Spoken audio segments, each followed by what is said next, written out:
안녕하세요. 팟빵 출판사의 최미희입니다. 오랜만에 찍어요.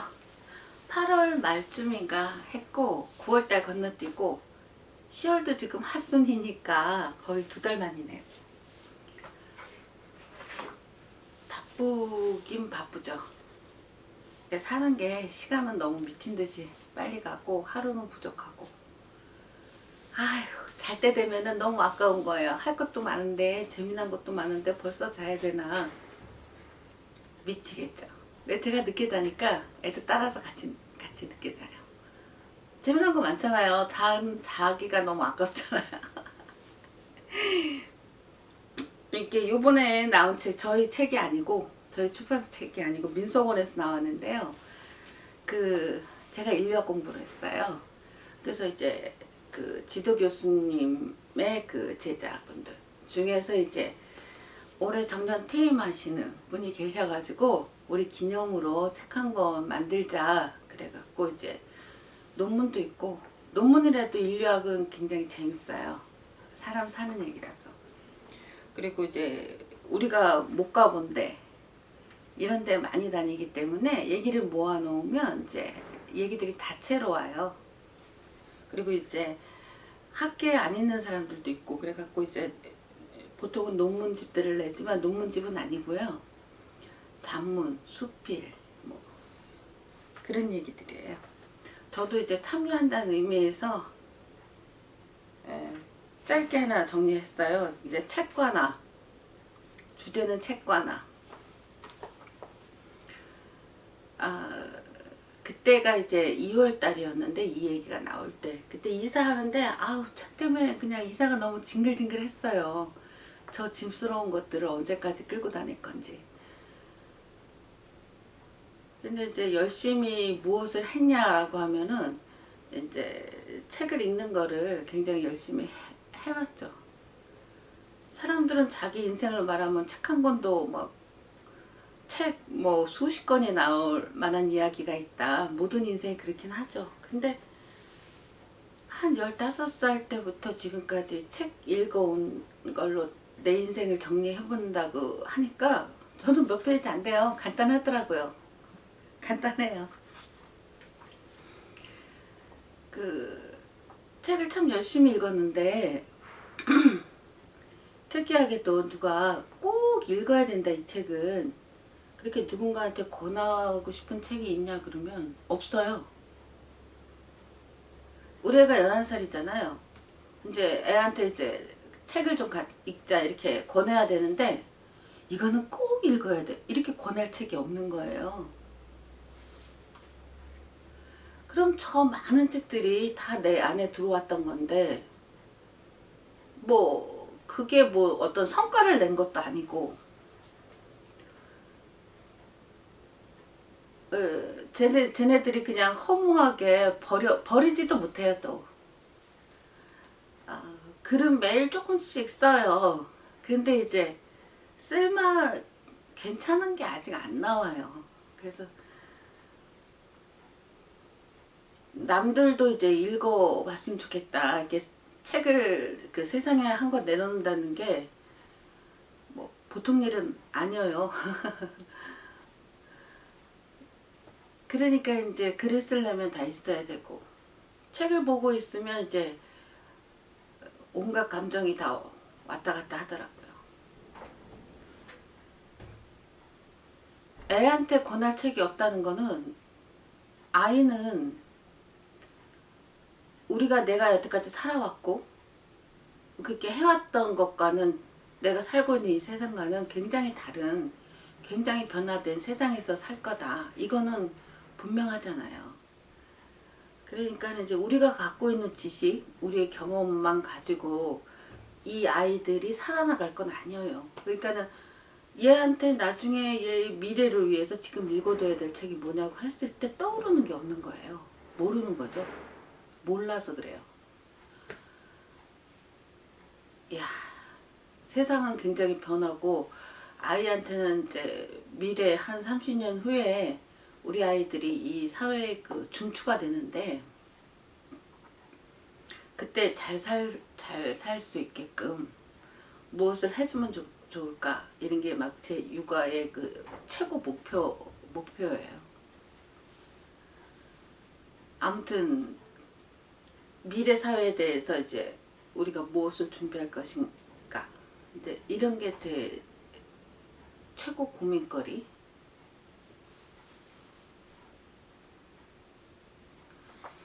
그 책을 보면서 이때 이 얘기가 나왔고 그때 마침 이사를 하는 바람에 책과 나라는 주제로 썼어요. 한 11꼭지 뭐 12꼭지 이렇게 썼는데 아주 짧게 제목은 이제 인류학을 하는 사람들이 모여서 책을 만든 거니까 나의 독서 인생에서 인류학과의 만남 이게 제목을 이렇게 달고 부제는 틀깨기. 왜 이렇게 얘기했냐면 공부라는 걸 해보니까 공부라는 건 뭐냐고 하면 어떤 이렇게 지금 이제 내가 알고 있는 지식 그 다음 내가 세상을 보는 것 이 범위 안에서 이렇게 재미나게 놀고 살고 하다가 어느 날 지식이 더 쌓이고 더 세상 살이의 조건도 바뀌고 그러면 이제 새로운 것들이 더 필요하잖아요. 그때 틀을 깨고 나가는 거죠. 그러면 더 큰 세계 안에서 또 거기서 놀고 그러다가 또 지식이 쌓이고 그러면은 또 그 틀을 깨고 더 넓은 세상으로 나가고 제게 있어서 공부는 이랬던 것 같아요. 어렸을 때는 누가 날 가르쳐주고 이끌어주고 그러는 사람이 있으면 좋겠다 그렇게 생각을 했었어요. 간절히 원했던 시기가 있는데 20대 때쯤 없더라고요. 그래서 저는 간단하게 생각해요. 필요 없으니까 없는 거구나. 그럼 없어도 되는 거구나. 없다면. 그래서 이제 공부를 이제 어떤 누가 가르쳐 준다거나 누가 뭐 도움을 준다거나 하는 거 없이 이걸 공부해야 되겠네. 그럼 막 이걸 쫓아가서 이걸 공부하고 저기 저런 게 있네. 그럼 저건 또 뭔가. 그래서 저걸 막 쫓아가서 또 그거 공부하고 이렇게 했어요. 그러니까는 제가 갖고 있는 정보, 지식 그 범위 안에서 계속 공부를 이렇게 하나씩 해나간 거죠. 그리고 하나 할 때마다 더 늘어나는 거고. 제 공부 경험은 그래요. 그러니까 학교에서 배우는 거, 뭐 중요하지 않아요. 누가 제시한 거 마땅했던 적이 별로 없어요. 그냥 내가 보고 쫓아간 거죠. 근데 이제 어느 날은 갑자기 이게 현재에는 필요 없다 이런 걸 느낄 때도 많아요. 그러니까 낡은 것 또는 도대체 사람이 원하는 건 이렇게 해서 한 직선으로 가는 건데 내 공부라는 건 여기 가서 헤매고 저기 가서 헤매고 저기서 놀다가 막 이렇게 해서 온 것 같은 느낌이에요. 그러니까 누군가 이제 좀 이끌어주는 사람이 있었으면은 좀 나았을지도 모르겠죠. 그러나 그거는 쓸데없는 거고요. 어쨌거나 자기가 가고자 하는 길로 사람은 가게 돼 있는 거예요. 그렇게 생각해요. 공부를 하는 데 있어서 성실했고 용감했어요. 이것저것 가리지 않았어요. 이렇게 가리지 않고 저게 필요해? 그럼 저걸로 가고 내가 더 많은 거 더 좋은 걸 못 배운 건 내가 알고 있는 지식과 정보가 그 한계가 거기까지였기 때문이죠. 단지 그때 항상 최선을 다했다는 거 그것 정도예요. 그렇게 쓰고 이제 여기에 이제 첫 대목 10대 어느 날의 고민 책과 나 15살쯤 했을 때 그 제 생각을 썼어요. 지금 생각하면 웃기고 재밌지만 중학생이던 당시에는 심각한 고민이 하나 있었다. 문자 지식인들이 글로 죄를 많이 짓는구나. 글을 배워 죄를 짓느니 안 배우고 안 읽어야 되겠다 결심을 했다. 그러자 문제가 생겼다. 학교 공부는 어떻게 하나? 이건 어쩔 수 없으니 학교에서 배우는 교과서는 용서를 해주자. 이런 결론을 내렸었다. 그리고 20살까지 지켰다.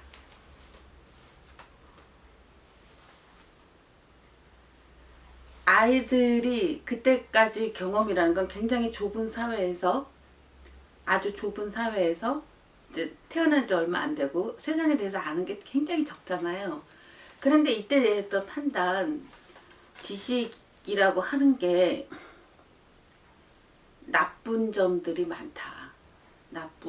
지식인 그러면 나쁘다. 이런 게 전 항상 이때부터 시작해서 지금까지도 계속 따라붙어요. 나쁘다. 그렇잖아요. 지식이 많은 사람이 지식이 없는 사람을 차별하고 무시하고, 지식이 많고 지식과 기술을 가진 사람의 지배를 받고. 아이 때 판단이라는 건 굉장히 선명해요. 되게 조금 매우 적은 정보를 가지고 경험을 가지고 판단한 거지만 아이들 때 판단력은 굉장히 정확한 면이 있어요. 지금도 공부해보면, 지금도 공부를 하지만 지금 세상도 그래요. 지금 세상도 많이 배우고 많은 지식을 갖고 기술을 가진 사람이 위에 있고, 아닌 사람들은 어렵게 살고 억울한 일을 당하고. 또 옛날도 그렇죠. 옛날은 더하면 더했지 덜하지 않잖아요. 우리가 알고 있는 뭐 고구려 백제 신라 2000년 전에도 지식과 기술을 가진 사람들이 왕과 귀족이 되고, 나머지 사람들은 그 예속대에서 형편없이 살았죠. 공자님 시절도 마찬가지고요. 제가 요즘 단군 할아버지에 대해서 많이 배우고 있는데 관심이 많은데 4000년 전에도 그랬어요. 4000년 전에도 지식과 권력을 가진 사람들의 세상이었지, 보통 많은 사람들, 지식과 기술이 없는 사람들은 굉장히 어렵고 힘겹게 살아왔단 말이죠. 이게 어떻게 될 거냐. 앞으로도 그래요. 앞으로도. 그래서 왜 그랬는지, 어떤 경험이었는지 정확하게 기억은 나지 않지만 여러 가지 사건이 있었을 것이다. 글을 보다가 이런 거짓말쟁이들이 다 있나? 어떻게 이런 터무니없는 말들을 할까? 글 속에서 대상이 되어 있는 나를 보며 우리 사는 것이 그래서 왜곡되고 있다고 느꼈었다. 이거는 분명하게 기억이 나요.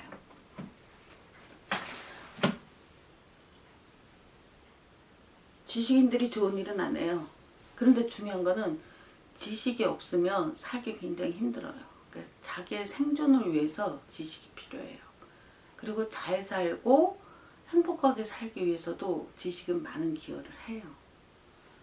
지식이 나쁘다고 해서 지식 공부를 게을리 한다. 이건 큰일 나요. 더군다나 이제 우리 아이들이 이제 앞으로 살아가야 될 사회에서 인공지능, 컴퓨터, 그 다음에 이제 자동차와 비행기, 이 모든 것들이 지식과 정보에서 엄청난 사회잖아요. 거기에 이제 인공지능이 들어가면 엄청난 지식을 가진 사람들이 출연하게 되죠. 이랬을 때 공부를 안 하고 부정하면은 정말 큰일 나요. 어떻게 될지 모르지만 잘 살기 힘들어요. 그런데 이제 이런 사회가 오니까 아주 나쁜 말을 하죠. 법무부 장관 했던 사람 정말 나쁜 사람이에요. 모두 다 용이 될 필요는 없다. 개천에서 가재, 붕어, 개구리들은 개천을 좋게 해서 행복하게 살게 해줄게. 우리는 용이 될 거야. 너희들은 그냥 개천에서 살아. 이런 말 했죠. 그런 사람들이 그런 아이디어로 이 세상을 끌고 나갈 거예요. 절대로 그 기획에 맞춰서 개천에서만 살겠다 이러면 큰일 나요. 이걸 극복하는 거, 그것도 공부를 해야 돼요. 그러니까 나의 생존을 위해서 반드시 해야 돼요. 그리고 이런 식 기도를 깨부셔야죠. 그건 좋은 세상이 아니잖아요. 그런데도 그런 사회를 만들기 위해서도 지식과 기술이 꼭 필요해요. 잘 가르쳐야 된다. 어떻게 하면 잘 가르치냐. 이런 게 고민이죠. 그러니까 15살, 나는 어린애들 판단이 무시하지 않아요. 내가 어렸을 때 한 판단, 이 판단이 틀린가요? 맞죠. 지금 아무리 공부를 아무리 이것저것 많이 해도 그 이후로 뭐 40년을 봐도 세상은 진짜로 그래요. 글과 지식을 가진 사람이, 지식과 기술을 가진 사람들이 그렇지 않은 사람들은 압박해요. 살기 힘들어요. 지식과 기술이 없으면. 그건 똑같아요. 옛날에도 그랬고 현재에도 그렇고 앞으로도 그래요. 그러니까 제 육아의 핵심은 그러면 이거를 어떻게 이런 세상에서 어떻게 잘 살게 할 것이냐. 그러니까 공부에 대한 얘기는 제 이거예요. 요즘 흔히 듣는 게 아닌데 공부자만 들으면 다 똑같이 한 통 속으로 몰려 들어가서 얘기를 못해. 하여간 그런 얘기를 하려고요.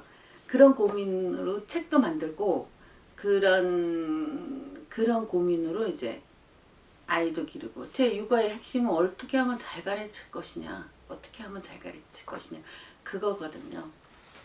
이게 한 11꼭지인가 12꼭지 썼어요. 요거에 대해서 아무도 궁금하지 않으시겠지만 이걸로 이제 이것도 이제 얘기를 좀 해보려고 그래요. 아, 참 오랜만이네요. 예, 고맙습니다.